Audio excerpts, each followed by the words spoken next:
right, we're on the home stretch now, so let's do ears. um, Ears are cartilage shapes. They grow throughout your life.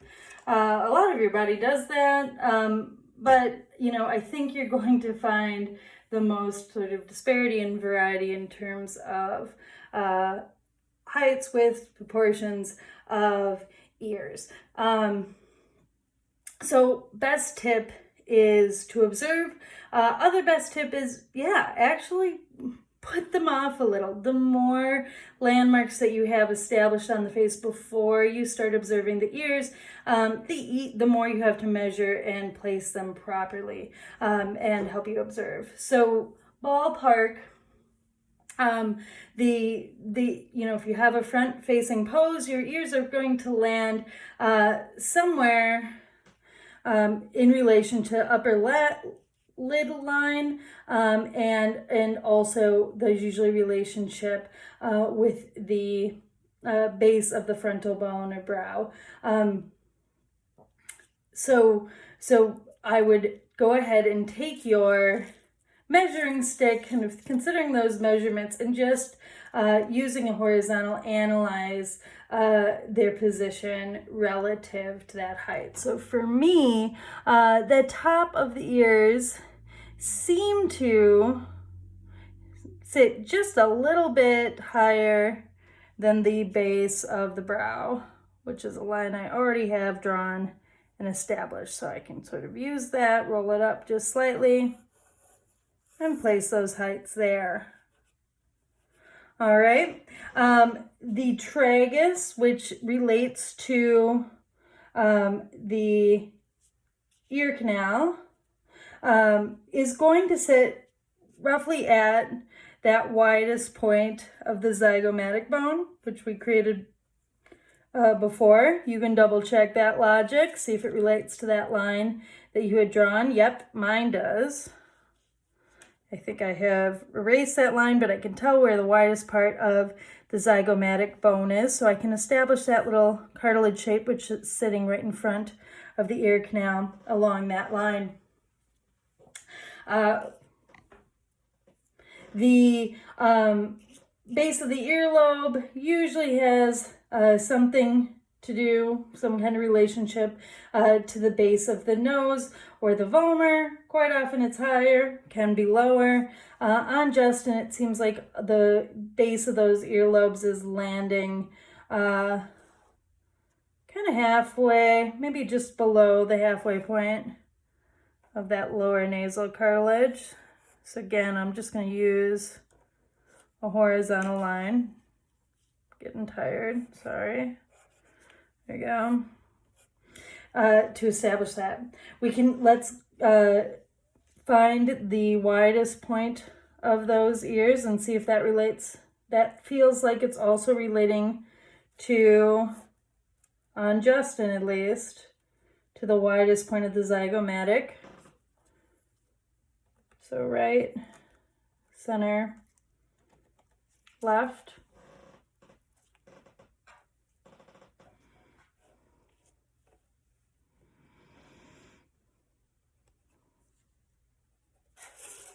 Okay, and then we can observe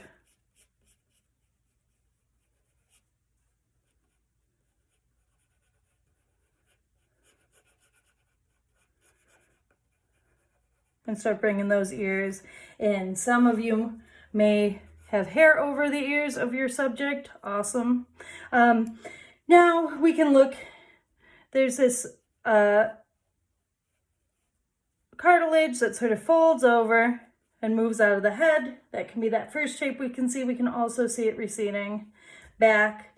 Then we have a cartilage that sort of starts from outside in the lobe, and then, or part cartilage shape, starts in the lobe, pushes towards the outside, but ultimately tucks in to that cartilage shape I just made. Whenever people talk about it in drawing videos, they always, and books, they talk about it as kind of a trumpeting shape. that comes around. I'm not sure what trumpeting really means, but I think of it in my head and it's somehow like, I'm gonna make this trumpet. Sometimes helps me. And then we start seeing that movement into the ear canal. That's going to be a value shape. I know I'm sort of rushing through this. It's just something that is so, it requires so much that you observe the shapes firsthand. There's less kind of standardized rules. So I shouldn't give you hard, fast tips that aren't going to apply. Also, I shouldn't belabor it because you really are just going to have to take careful time observing. But just like everything else we've done, using what you have and are sure of to help you recognize and feel certain about your positions of shapes, and will help you represent those, observe and represent those shapes well. Also, ears do stick out, so they'll catch some light, but they also are sitting further back than a lot of facial features. So even though they're bright, tucking them into kind of a surrounding value space can be helpful to help you maintain the dimension of the face overall.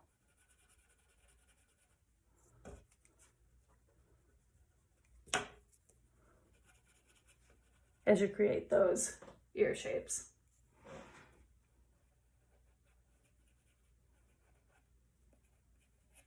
Okay, now let's do the hair. Way more fun.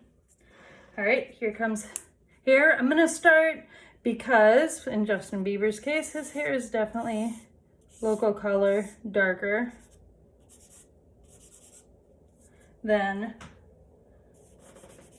his skin tone. So just like where we were when we started, I'm gonna drop some value in there.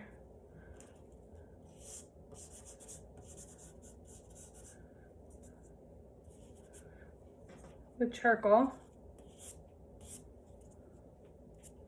And honestly, you might decide you don't need a whole lot more than that to help us recognize that is a new color, new texture. All right, so I laid down kind of a local color of gray. Now I'm going back in, still with charcoal. I'm pulling some of the darker bits out. I'm thinking about highlights, but I'm not working reductively just yet.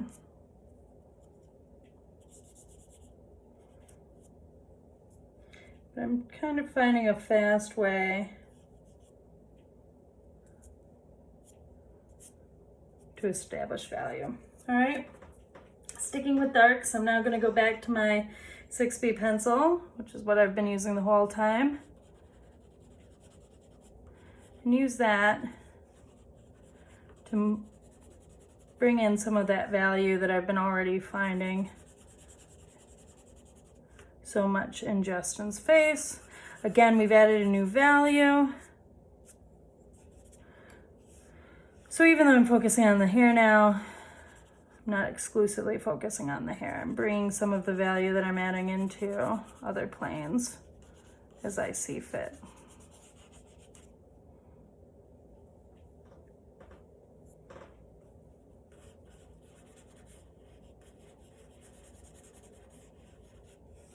Okay, finally I'm gonna pull in my clickable eraser.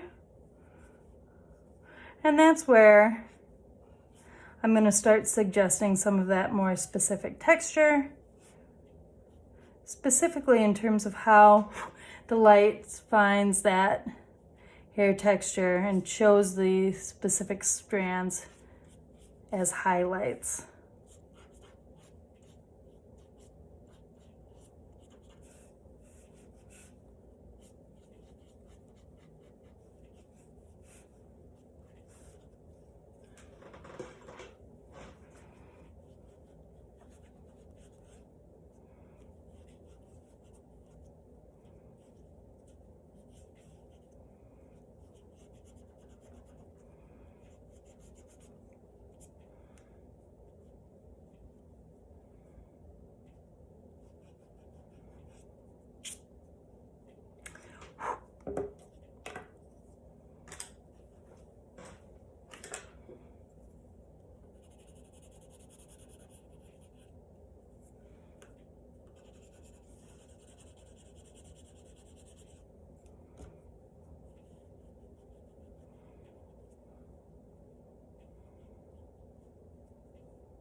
And as an artist, especially if you're working from life, you're never going to have enough time with a model to draw that hair strand by strand, whether you're sculpting or drawing.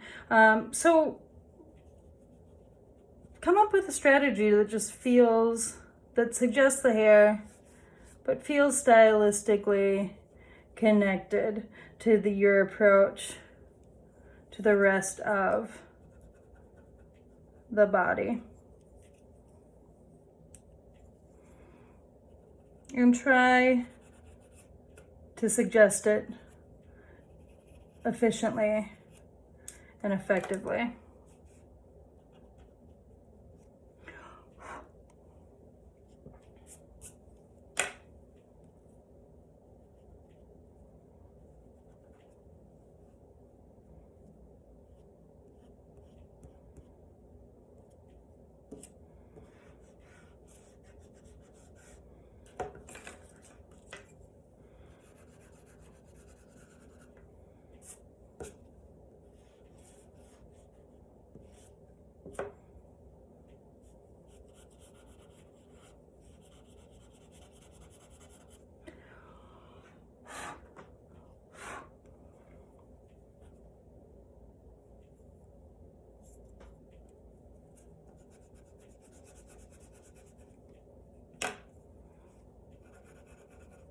And there we have it.